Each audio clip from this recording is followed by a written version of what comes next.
does it in a MK1 MR2, the AW11. Yeah, this is quite a special car for me. You know, there's another sort of, well, a much more well-known YouTuber than I, that sort of describes a similar experience with this car of seeing it, you know, years back when they were sort of new or newish, and just the vision of the period that it put in mind, the sort of the 80s and everything that came with it, the whole styling and the whole package of the car just sung to him and stuck with him forever. And I've got a similar moment myself with one of these. I remember being sort of by the shops and seeing a white one pull up and just thinking, wow, you know, what is that? You know, it just looks so different but yet so right for the period, sort of thing. So yeah, and here I am today driving one for the channel. But they got an iconic engine in the 4AGE. I don't know if you're aware, but this is the engine from the AE86, the original sort of. Well, I know they've named the new 86, the new GT86. So the car that sort of started that off had this engine, the 4AGE unit. It's a 1.6 litre. 16 valve. It really likes to rev. I mean, its red line is at 750. So I mean, when you think of a Civic Type R, you know, like an EP3 or something, was a real rev head at 8,000 RPM. And here we are in 1980s with 750 in this MR2. I mean, it's fantastic, really, and it really does like to rev. You know, it really comes alive as it gets higher. It's got that TVIS, which I think is Toyota Variable Induction System. I mean, that makes sense, wouldn't it? And that sort of allows the breathing to change and to allow a bit more torque at lower RPM, supposedly, and a bit more breathing up, you know, higher RPM for the power.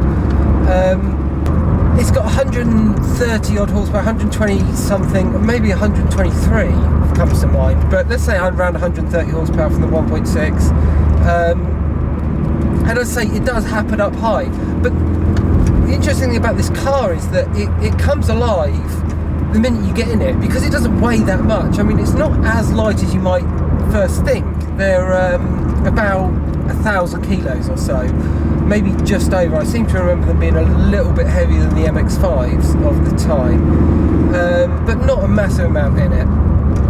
But you know, as such, it feels light, it feels agile. It's got no power assistance of anything, really. I don't think the brakes certainly haven't got ABS or anything like that. It's got no power assistance on the steering, as I say, and it really does. Sorry, but busy junction. Yeah, so as I was saying, it's got no power assistance on the steering at all. But it's interesting with steering because, you know, in comparison to the 205 that I've got, it's lighter in some ways. Well, I don't know if that's right. Right, it's interesting in comparison to the 205 that I've got, just purely because the 205, I guess, is dealing with power as well, power input as well, whereas this is obviously being mid-engine rear-wheel drive. The steering communication is purely about what's going on in terms of the directional input. There's no power going through there, so it's, yeah, I mean, there's no better or worse, but this car really does come alive when you put a bit of speed on it and you allow the steering forces to build up, and then you really do feel, oh, it just feels amazing. I mean, it absolutely feels amazing. I've got to say, like, even comparison to, you know, coming out today on a bit of a dank day, in comparison to a modern car, it's just alive. It's absolutely, and it comes alive more and more and more the more you pile on speed, sort of thing. So the more you work with the car, the more it does for you. It just, oh, the really responsive, even though it's definitely more responsive than the Mark 1 MX5 in terms of, not responsive, sorry, I'm getting it wrong, but there's more at the bottom end, which is weird because it revs to 750, so it actually revs higher, but it's really responsive. It's not as responsive as the little 205, but the 205's got a good 200 kilos weight advantage, and that little 8-valve engine is just ready to go immediately. I don't think there's, you know, much by the way of old stuff that's going to sort of be as alert as that type of thing, but it's surprisingly alert, but as I say, it does like to rev out to get the best of it. Back into this MR2, so we'll just give it a little bit of music. It's got an aftermarket exhaust, I believe, as most of these do. Oh my goodness, but it really sings, and it absolutely comes alive. It's just fantastic. The whole car feels dainty and alive. It wants to talk to you. It wants to, you know, it wants to dance. But in comparison to the little 205, for example, where the 205 feels really on its toes, really agile and really responsive, this car still feels responsive and agile, but it definitely is more sure-footed. You know, you can tell it's a more purposeful sports car, albeit a more economical sports car, being that it's, you know, got a little 1.6 litre engine and it's actually relatively tiny, especially in comparison to modern day. But it definitely, you know, it definitely feels more sure-footed and more planted, and actually more just overall capable than I expected it to be, in comparison to, especially in comparison to modern day machinery. It feels way more sorted and way more, you know, capable, compliant, and just sure-footed. That's the real way I can describe it. It feels planted, you know, and I didn't sort of expect that. That's kind of more the experience I get in a modern car, whereas the 205, it doesn't feel planted. It feels, you know, darty, agile and alive, which is great. It's a thrill a minute, but, you know, it doesn't have that sort of like, you know, I'm not going to get unsettled through here sort of feeling. Whereas this car really does feel like that. The suspension feels, obviously like most old things, quite compliant and quite a lot of travel.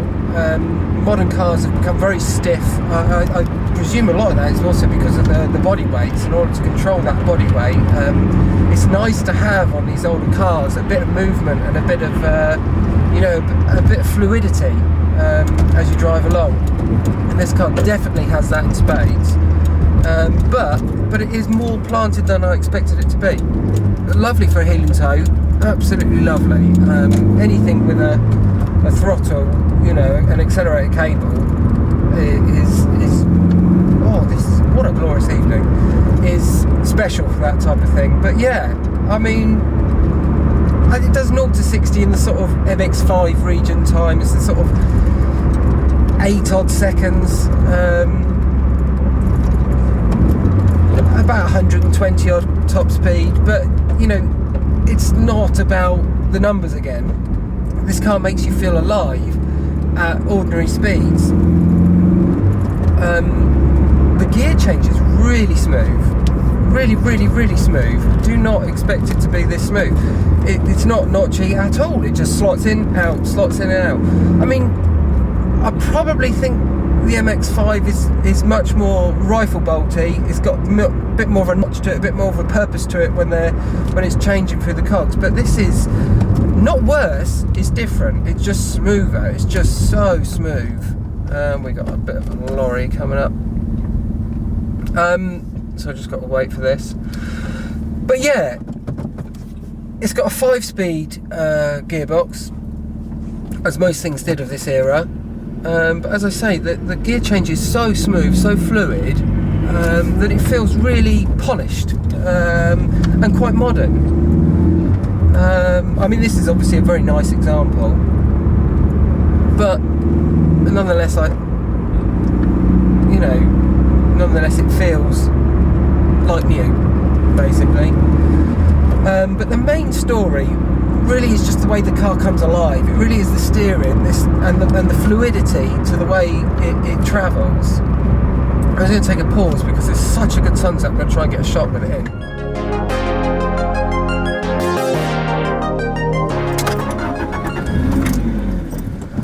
Right, it's probably just starting to get a bit dark now, but I just wanted to get a quick shot with the sunset. But yeah, basically, you know, this car, oh, it's just beautiful. It just comes alive, and it's just such a vision of its era. They're really starting to come into their own. I think they're going to start to go up in value in a you know, reasonable way, a worthwhile way. And I think you know, they deserve it. There's not many around. They suffer badly with rust. This one doesn't have any. It's obviously been very well looked after. But I mean, wow! You know, wow! That's only 5,000 RPM. You know, it goes up to 7.7. And yet it sounds absolutely glorious. Just chasing the sunset here. Oh, I mean, the engine behind you is something to revel. You know, you could just hear it, and it makes a lovely noise. This engine, it's a wonderful engine. This little Toyota 4AGE unit. They did a supercharger in Japan, and I believe the States as well. They often come in autos though. I guess the torque helps them out in that instance. But you know, we only got the naturally aspirated cars in the UK, and to be honest, it's not exactly an issue. They're brilliant, absolutely brilliant. The noise they make, they really are baby little sports cars, and they've got such a great handling balance, just such a great handling balance.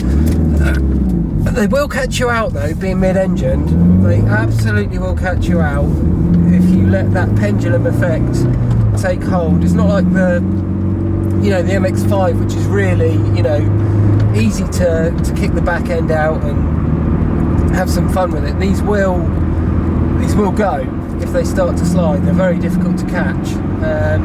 But treat them with respect, and you'll just experience, you know, a wonderful drive basically. You know, learning to respect the weight transfer and the pendulum effect. If you learn to respect it, you'll get to love it. But yeah, I mean, it's a fabulous little car, fabulous little experience, and I hope you've enjoyed watching it on this channel. And we hope you join us again soon. So thanks for watching. Bye.